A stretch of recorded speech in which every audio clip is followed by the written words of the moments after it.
देखिए हम जो आज टॉपिक पढ़ रहे हैं वो है पैसिव वॉइस और मूल टॉपिक है अपना वॉइस। क्या है? VOICE। देखिए वॉइस का अर्थ होता है, वॉइस का अर्थ होता है बातचीत। और हम जानते हैं कि जो एक्टिव और पैसिव है ये दो वॉइस के प्रकार ही होते हैं। पहला नाम है एक्टिव और दूसरे का नाम है पैसिव। ध्यान दीजिए, एक्टिव और पैसिव। अब एक्टिव वॉइस क्या होता है? एक्टिव वॉइस में जो सब्जेक्ट है वो प्रधान होता है, मुख्य होता है। वर्ब कर्ता के पुरुष में मतलब कर्ता के पर्सन व सिंगुलर प्लूरल के अनुसार आती है। तो इसमें क्या है, सबसे पहले हम क्या लिखते हैं? सब्जेक्ट लिखते हैं। क्या लिखते हैं? सब्जेक्ट। फिर एक्टिव वॉइस में हम देखते हैं कि हम इसके बाद क्या आएगा? HV। अब HV क्या होती है? HV होती है सहायक क्रिया। सहायक क्रिया के बाद हमारा जो नंबर आता है वो होता है मेन वर्ब और मेन वर्ब के बाद क्या आता है? हमारा ऑब्जेक्ट। ध्यान दीजिए, मैं एक्टिव वॉइस में सबसे पहले आएगा सब्जेक्ट, सब्जेक्ट के बाद HV के बाद MV के बाद ऑब्जेक्ट। परंतु हम देखते हैं पैसिव वॉइस बनाते समय हम क्या करेंगे? हम उस ऑब्जेक्ट को सब्जेक्ट के स्थान पर रख देंगे, ऐसे। ठीक है। अब इस ऑब्जेक्ट के बाद हमें क्या करना है कि इसमें क्या लिखा हुआ है? HV। अब हम थोड़ा सा इधर पढ़ेंगे HV के बारे में। देखिए ये तो है एक्टिव की HV, मतलब एक्टिव वॉइस में जो यूज ले रहे हैं, और ये है पैसिव वॉइस की HV। अब देखिए यदि यहाँ पर HV इस जगह मतलब इस सेंटेंस में यदि आपकी HV वर्ब की फर्स्ट फॉर्म या वर्ब की फर्स्ट फॉर्म प्लस S या ES हो तो उसे हम H M R में परिवर्तन कर देते हैं। ध्यान दीजिए, जो मेन वर्ब है उसमें हमेशा वर्ब की थर्ड फॉर्म आएगी।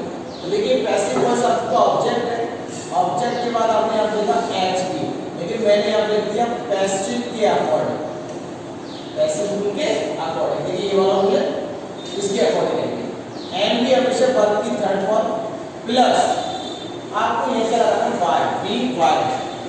VY लगाने के बाद आपको क्या लिखना है? अपने सब्जेक्ट।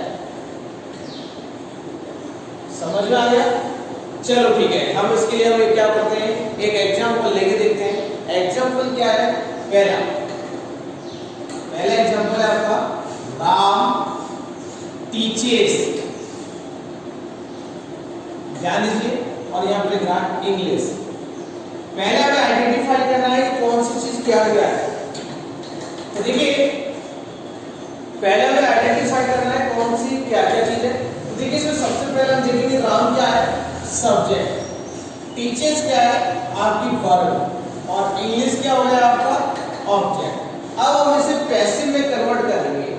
तो पैसिव में कन्वर्ट करने के लिए हमने देखा सबसे पहले हम इस ऑब्जेक्ट को कहाँ ले आएंगे? शुरुआत में। इंग्लिश को अपने ले आएंगे यहाँ पर शुरुआत में, लिख दिया। आप देखा हमने टेंस कौन सा है? इसमें वर्ब की फर्स्ट फॉर्म प्लस S या ES आ रहा है। तो रूल देखा हमने, यदि वर्ब की फर्स्ट फॉर्म है और उसमें S या ES लगा है तो उसे हम HMR में कन्वर्ट कर देते हैं। तो देखिए इसमें इंग्लिश क्या है? सिंगुलर। तो सिंगुलर के अकॉर्डिंग हमने क्या लगा दिया? आपने एज। क्या लगा दिया? एज। अब एज के बाद हमें देखना है कि MV क्या है? इसमें टीच। और ध्यान रखिए टीच की थर्ड फॉर्म होती है टॉट, TAUGST, टॉट। तो इंग्लिश इज टॉट, यहाँ तक कोई दिक्कत नहीं है। अब बात करते हैं क्या लिखा है? ये वाई। तो हमें इस जगह यहाँ पे क्या लगा दो? वाई। अब हमें क्या करना है? देखिए वाई के बाद देखिए क्या लिख रहा है? सब्जेक्ट। तो सब्जेक्ट कहाँ था इसका? ये रहा। तो यहाँ पे सब्जेक्ट है राम, तो हमें पीछे लगा देना है राम। तो देखिए राम टीचर्स इंग्लिश, ये था एक्टिव, और इसका आंसर क्या है? इंग्लिश को हम शुरुआत में लेके आए। फिर हमने देखा कि यदि हमें पहचान करें इसमें वर्ब की फर्स्ट फॉर्म प्लस S या ES है तो उस कंडीशन में हमने देखा यहाँ पे क्या लगाया है? Is MR। तो इज MR में से हमने इज लिया। अब देखिए आप पूछोगे इज क्यों लिया? क्योंकि देखिए इंग्लिश क्या है? सिंगुलर है और सिंगुलर के साथ एज का प्रयोग होता है, ही सी इट के साथ एज का प्रयोग होता है, आई के साथ एम का प्रयोग होता है और यू पी दे के साथ आर का प्रयोग होता है। अब यहाँ पर टीच, अब टीच की थर्ड फॉर्म क्या होती है? टॉट, और टॉट के बाद हमें स्ट्रक्चर के अकॉर्डिंग क्या लगाना? बाय पता। तो देखिए पैसिव बनाना कोई ज्यादा कठिन नहीं है। देखिए एस वी ओ, तो ओ वी एस कर दो, कोई अंतर नहीं। मतलब यदि हम लोग कहते हैं 1, इसे कहते हैं 2, इसे कहते हैं 3, तो 3 2 1। अब 3 2 1 के बीच में हमें एक शब्द जोड़ना है जो बाय, और जो ये 2 वाला शब्द है वो उस रूल के अकॉर्डिंग चेंज होगा जो मैंने आपको उधर बताइए। तो देखिए ऐसे ही कोई एग्जांपल लेके देखते हैं। एग्जांपल क्या है आपका? कोई भी I teach them, them them यानी उनको, यानी कि दे का क्या है? ऑब्जेक्टिव रूप है, तो इसे पैसिव वॉइस बनाने के लिए देम को आगे लेके आए। अब देम को नहीं लाना है आपको आगे डायरेक्टली, देम का सब्जेक्टिव रूप क्या होता है? दे। दे के बाद आपको देखना है एच में क्या आएगी? कोई दे के अकॉर्डिंग आएगा आर, ये जय बात के अकॉर्डिंग आ गया। आर के बाद टीच की थर्ड फॉर्म क्या हो गई? टॉट, और टॉट के बाद आपको लगाना है बाय, और आई का ऑब्जेक्टिव रूप क्या होगा? वी। अब मैं आपको एक चार्ट बनाता हूं, हालांकि मैंने आपको पहले ही समझा दिया। देखिए वो क्या है, यदि मान के चलिए आई हो, तो ये सब्जेक्टिव रूप है, मतलब अगर आई की जगह है तो उसे ऑब्जेक्ट में लाते समय किस में कन्वर्ट हो जाएगा? मी में। यदि वी है तो ये किस में चेंज हो जाएगा? अस में। यदि दे है तो ये किस में चेंज हो जाएगा? देम में, जैसे हमने अभी किया यहाँ पर। अगर ही है तो ये किस में कन्वर्ट हो जाएगा? हिम में। यदि शी है तो इस किस में कन्वर्ट हो जाएगा? हर में। और यू है तो यू का यू ही रहेगा। तो ध्यान दीजिए, अगर ये सब्जेक्ट है तो इसे ऑब्जेक्ट में बदलने के लिए है, क्या ऑब्जेक्ट में अगर ये है तो इसे सब्जेक्ट में बदलने के लिए आपको ये वाला प्रयोग करना पड़ेगा बहुत सारा। अब ऐसे अगला एग्जांपल लेते हैं। आई एम सिंगिंग सॉन्ग, क्या है? वो गाना गा रहा है। तो देखिए इसमें ऑब्जेक्ट क्या है? सॉन्ग। सॉन्ग को हम इधर उठा लाए, सॉन्ग सिंगुलर है इसलिए हमने इज लाया। अब एक और रूल पढ़िए, यदि एक्टिव की वर्ब इज, एम और आर है और उसमें वर्ब की फोर्थ फॉर्म, वर्ब की फोर्थ फॉर्म पर आप जानते ही हैं, वर्ब की फर्स्ट फॉर्म में आईएनजी लगाने को फोर्थ फॉर्म कहते हैं। तो ये देखिए इज, एम आर ही आएगा, साथ में आप इसमें क्या जोड़ दोगे? बीइंग जोड़ दोगे, और प्लस वर्ब की थर्ड फॉर्म। वर्ब की थर्ड पैसिव वॉइस में हमेशा आएगी, वर्ब की थर्ड फॉर्म पैसिव वॉइस में हमेशा आएगी। तो सॉन्ग इज, इज के बाद क्या लगाना है? देखा हमने बीइंग, इज के बाद क्या लगाना है? बीइंग। अब बीइंग के बाद देखो सिंग, सिंग की थर्ड फॉर्म क्या होती है? सिंग, सैंग, संग, तो हमने यह लगा दिया संग। संग के बाद मैंने लगाया बाय, और आई का ऑब्जेक्टिव रूप क्या है? मी, तो हमने यहां लगा दिया मी। एक और एग्जांपल लेके देखते हैं। ही इज टीचिंग इंग्लिश, तो देखिए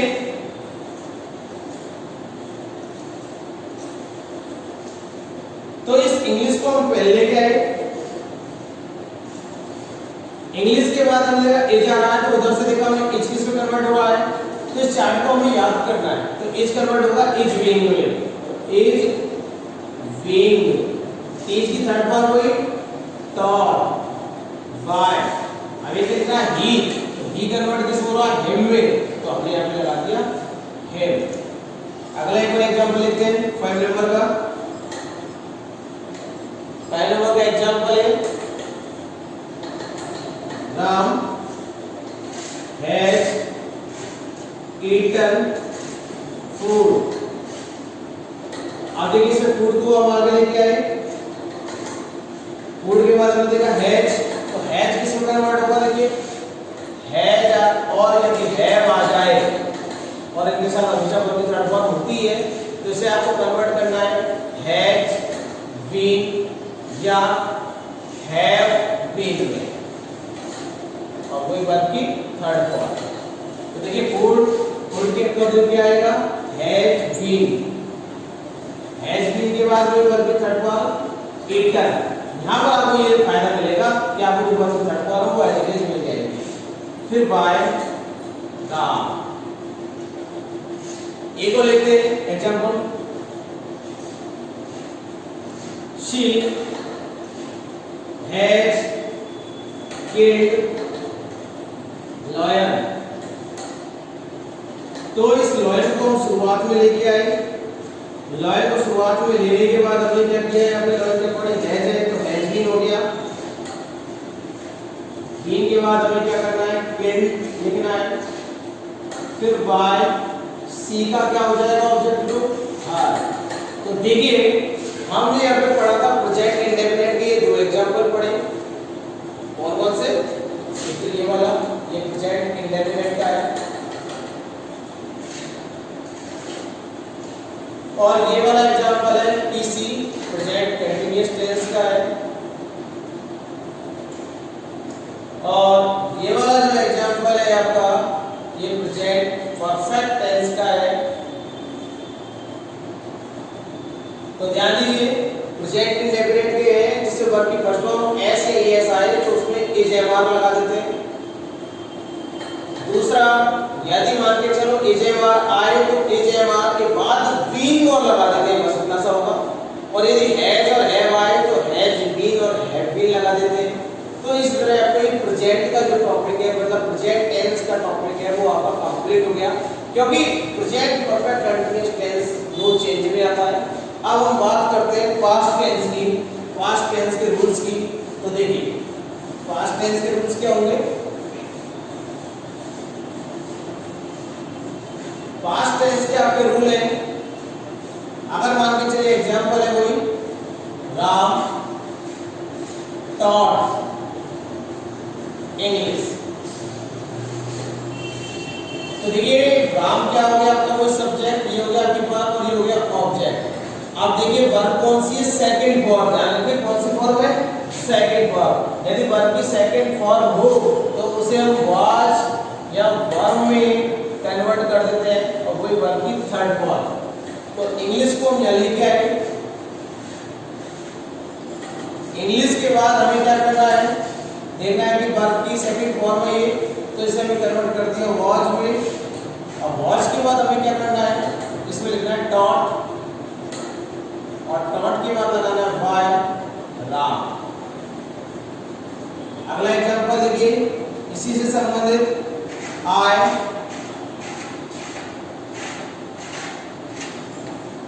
टॉट देम।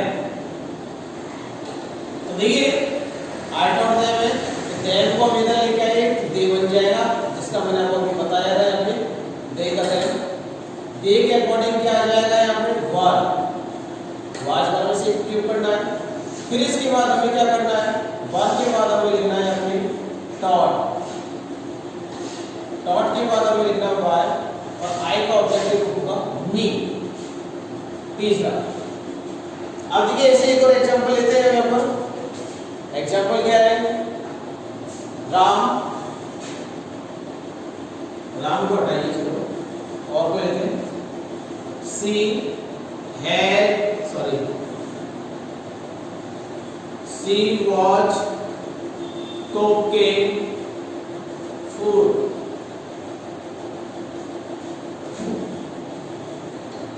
सी हैड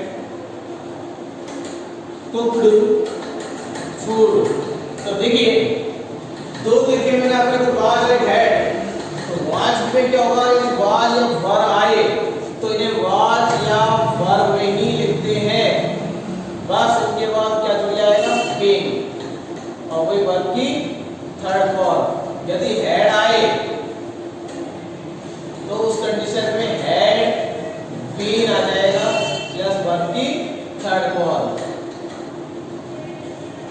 तो देखिए कैसे फूड को हम लेके आए आगे, वाज है तो आएगा यहाँ पे वाज बीन, वाज बीइंग के बाद हमें क्या करना है, कुक की थर्ड फॉर्म कुक्ड, कुक्ड के बाद हमें क्या लिखना है बाय, और सी का क्या हो गया हार। अब देखिए इसमें भी ऐसे ही है, फूड हेड का क्या हो गया हैड बीन, हैड बीन के बाद हमें क्या लिखना है कुक्ड बाय हर। अब हम बात करते हैं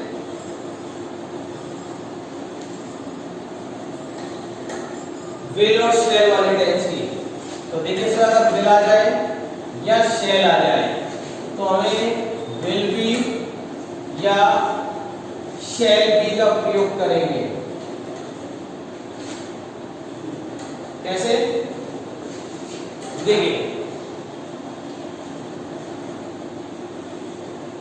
we shall be, we shall make him captain। तो सेंटेंस क्या है हमारा, we shall make him captain। तो देखिए इसमें क्या करेंगे, इस कैप्टन को हम आगे ले आएंगे या हिम को ले आएंगे। चलो हिम को लेके आते हैं। हिम को लेने के लिए हिंदी का में वहां पर ही में आ जाएगा, ही आ गया। अब ही के अकॉर्डिंग बिल आता जाना चाहिए, बिल के बाद क्या लगाना है बी, मेक की थर्ड फॉर्म होती है made, captain by us, be किसमें कन्वर्ट हो जाता है अस में। अगला देखिए से छठा लास्ट, अगर मान के चलिए आपके will shell plus have plus verb की थर्ड फॉर्म आए तो उस कंडीशन में आप विल हैव बीन या शैल हैव बीन में इसे कन्वर्ट कर दोगे और वर्ब की थर्ड फॉर्म लगा दोगे। कैसे देखिए, I will, sorry, I shall have taught English। तो देखिए क्या होगा इसका आंसर, इंग्लिश। तो इसके अकॉर्डिंग शैल नहीं आएगा, विल आएगा, हैव बीन टॉट बाय मी। तो देखिए पिछले पढ़े थे प्रेजेंट के, अब पढ़े हम लोग पास्ट इंडेफिनिट का एग्जांपल है वाला जिसमें वर्ब की सेकंड फॉर्म आती है। ये भी पास्ट इंडेफिनिट का एग्जांपल है जिसमें वर्ब की सेकंड फॉर्म आई थी। इसमें वाज है तो ये पास्ट कंटिन्यूअस की पहचान है, इसमें हैड है तो ये पास्ट परफेक्ट की पहचान है, और ये शैल है तो ये फ्यूचर इंडेफिनिट की पहचान है, और ये फ्यूचर परफेक्ट की पहचान है। तो देखिए एक बार वन सेकंड आई रिपीट। तो देखिए यदि वर्ब की फर्स्ट फॉर्म और वर्ब की फर्स्ट फॉर्म प्लस एस या ईएस आई तो उस कंडीशन में हम एच एम आर का प्रयोग करते हैं, और यदि एच एम आर आए तो एच एम आर भी लगाते हैं, बस उसके बाद हम बी को लगा देंगे। हैज जब आएगी तो हैज बीन और हैव बीन का प्रयोग करेंगे। यदि वर्ब की सेकंड फॉर्म आएगी तो वाज या वर्ब का प्रयोग करेंगे। कैसे आएगी सेकंड फॉर्म, ऐसे। यदि हैड आया तो हैड बीन लगाएंगे, विल या शैल आया और उसके साथ वर्ब की फर्स्ट फॉर्म हुई तो हम उस जगह विल बी और शैल बी का प्रयोग करेंगे। विल शैल आए तो विल हैव बीन का प्रयोग करेंगे, और विल शैल प्लस हैव आए तो विल हैव बीन और शैल हैव बीन का प्रयोग करेंगे। अब देखिए एक छोटी सी चीज मैं यहां शब्द लिखा हूं, तो indefinite, I for indefinite, C for continuous, P for perfect. अब देखिए I for indefinite, C for continuous, P for perfect. तो देखिए जितने भी इंडेफिनिट होता है ज्यादातर वर्ब की फर्स्ट फॉर्म आती है। सी फॉर कंटीन्यूअस इसमें वर्ब की फोर्थ फॉर्म मतलब आईएनजी आएगी, और पी फॉर परफेक्ट में वर्ब की थर्ड फॉर्म आएगी। ध्यान रखना, अगर परफेक्ट कंटीन्यूअस हुआ तो अभी वर्ब की फोर्थ फॉर्म आएगी, लेकिन पैसिव की दृष्टि से ये ज्यादा इंपॉर्टेंट नहीं है क्योंकि ये आता ही नहीं है, तो इसलिए हमने इसको हटा दिया। अब देखिए महत्वपूर्ण चीज क्या है कि देखिए आपको जो परफेक्ट है उसमें पहले से वर्ब की थर्ड फॉर्म मिलेगी और परफेक्ट में आपको क्या मिलेगा, यहाँ पर देखो आपको हैज या है मिलता, यहाँ पे आपको हैड मिलता, यहाँ पे आपको विल हैव या शैल हैव मिलता। तो पैसिव बनाते समय हमें इन्हीं को ही लिखना है, बस उसके बाद बीन और लगा देना है। ध्यान दीजिए यदि एक्टिव में हैज है या हैड है या विल है या शैल है तो इन्हीं को ही लिखेंगे, बस अंतर क्या है नीचे क्या लगा देंगे बीन। दूसरी चीज देखिए अगर कंटीन्यूअस है यानी एज एम आ रहा है या वाज और है तो इन्हीं को ही लिखेंगे, परंतु इनके पीछे क्या लगा देंगे बीन लगा देंगे। देखिए आपको रटने की कोई आवश्यकता नहीं है, इनमें हमने बीन लगाया 3 सेंटेंसों में और इन 2 सेंटेंसों में हमने बीन शब्द का प्रयोग किया। अब बचे ये, तो देखिए यदि आपका इंडेफिनिट है तो जस्ट अगला वाला टेंस कौन सा होगा, as am are past continuous. यदि आपका पास्ट इंडेफिनिट है तो इसका अगला वाला टेंस कौन सा होगा, वाज फॉर्म वाला। और ये है विल शैल है तो विल भी